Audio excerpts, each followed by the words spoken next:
end of our last episode, a Frenchman, the Archbishop of Bordeaux, was elected by the College of Cardinals in 1305 as Pope Clement. But Clement never set foot in Rome because the locus of political power had shifted to France and her king, Philip. This marks the beginning of what's called the Babylonian Captivity of the Papacy, a 72-year-long period when France dominated the papacy. After Clement, the next 6 popes, all of them French, made their headquarters at Avignon in southern France rather than Rome. Though it began as a small town when Clement first located there, over the next 70 years it grew to a population of some 80,000, nearly all of them associated in some way with the church bureaucracy. Now, this transfer of the papacy from Rome to France had a profound impact on the way that all of Europe came to see both the Pope and the leadership of the church. Rome was the eternal city. It was assumed that the Church of Rome, with the Pope as its bishop, went all the way back to Peter. And that's why people regarded it as special and why it called the shots for everyone else. If the Pope no longer sat in Rome, and if he could now reside in some other locale, what did that say about his authority? Was he Peter's successor? Was he truly the vicar of Christ?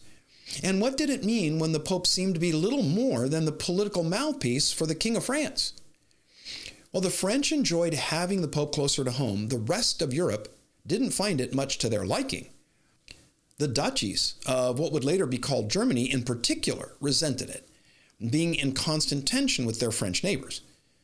A good part of the hostility toward the Avignon papacy revolved around the abuse of church finances. Now, since the papal states in Italy were no longer contributing, the papacy nearly went bankrupt. To replace lost income, French popes employed a raft of schemes. There were fees for this and taxes for that. Whenever a new bishop was appointed, his first year's income went to the Pope. Veteran bishops were transferred between churches so that the Pope could start that process all over again. Sometimes no Pope would be appointed so that the entire income went to Avignon. The most lucrative practice was the granting of indulgences. These were passed out for just about any reason, any venture the church figured was in its interest. From minor public works to war could earn someone an indulgence. And what the indulgences earned those they were granted grew as time passed. The common people who couldn't afford to purchase such spiritual extravagances and trusted in a more sincere form of devotion saw all of this as a gross departure from the path of genuine righteousness. Bitter feelings towards Avignon grew, especially when the Pope demanded an increase in revenue under the threat of, excommunication. Hell was for unrepentant sinners, not for people who couldn't afford to pay ever more taxes and fees. By 1360, the outcry over the French domination of the church made it clear that Avignon papacy could not continue. But no one foresaw the incredible events a return to Rome would bring. In 1377, the elderly Pope Gregory XI re-entered Rome. But the joy that attended the reestablishment of the papacy there was short-lived. Gregory died within a year. The College of Cardinals, still filled by Frenchmen, yielded to the clamor of a Roman mob and chose an Italian. On Easter Sunday, April 18th, Urban VI was crowned as the new vicar of Christ. As the next months unfolded, it became clear that Urban, he was a harsh dictator. The cardinals had second thoughts about his election. In August, they announced that in their earlier decision, it was a mob that had forced the selection of an apostate, and the proceedings were thus invalid. So, end of round 1. A month later, the so-called apostate Pope Urban VI fired off round 2 by creating a new College of Cardinals. So the sitting college, dominated of course by French cardinals, chose a new pope from among their number, Clement VII.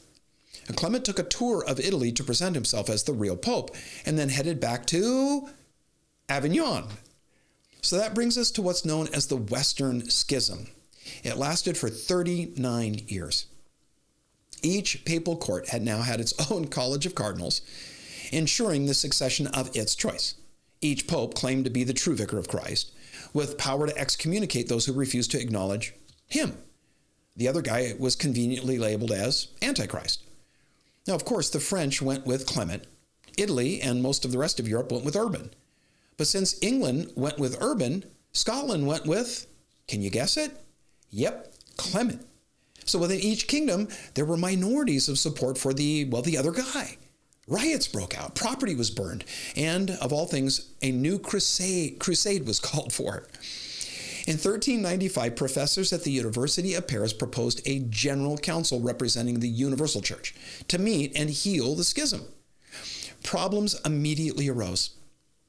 Canon law said that only the Pope could call a general council, and only the Pope could ratify any decisions that council made. Which Pope had those rights? Well, in effect, canon law now prohibited the reunion of Christendom. By 1409, a majority of cardinals from both sides agreed something had to be done. They met for a general council at Pisa in Italy. They deposed both popes and elected a new pope with the title of Alexander V. And wouldn't you just know it, neither of the two deposed prelates accepted the action.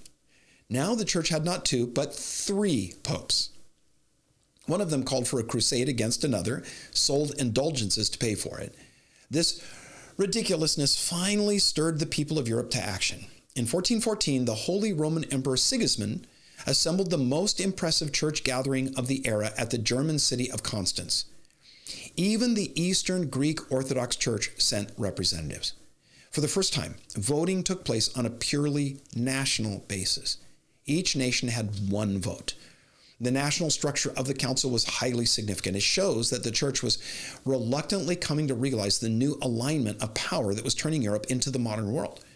It took 3 years, but eventually the council got one of the popes to step aside, deposed the other two, and chose a new pope, Martin V. Now, one of the deposed popes tried to retain his title, but for all practical purposes, the council in Constance brought an end to the Great Schism. Just when it seemed that things would get back to normal, the new pope made a move which seemed to, kind of slit his own throat. The instant that Martin was seated, he repudiated all acts of the council, except, of course, the one by which he ruled. Yet it was the council's acts that had built the authority by which they could name him pope. It was as if he said that his election was based on a fiction. Now, looking back, Pope Martin's actions seem foolish, but he had good reason to deny the work of the council. It raised an important question. Who's greater, a council that seats a pope or the pope whose authority convenes councils? This blatant foray into political machinations dug a trough for the papacy that it would take quite a while to get out of. As we end this episode on the not-so-great after all schism, it seems a good place to pause and make an editorial comment. Over the years that I've done this podcast, I've had only a few Roman Catholics who've gone after me for not being fair with the church and the papacy. A lot more of them have remarked on how fair they found the podcast. So let me say this. The church, whether we're talking about the Eastern Orthodox, the Church of the East, the Roman Catholic Church, or the dozens of Protestant groups, have a mixed record when it comes to faithfulness to God. There are high points and low, golden ages, gilded ages, and periods of mud. There's no point in whitewashing those times in church history when the people of God didn't act like it. This era of the Great Schism is at best an embarrassment. No amount of spin can make it anything else. Pope Alexander VI's real name was Borgia. He ruled from 1492 to 1503 and was grossly immoral, obsessed with providing wealth and power for his children. Yes, I said children. So much for being celibate. The entire 15th century is an abysmal period for the popes, as they were far more interested in politics and the arts than they were the things of God. As Bruce Shelley puts it in his church history, the pope often could not make up his mind whether he was the successor of Peter or Caesar.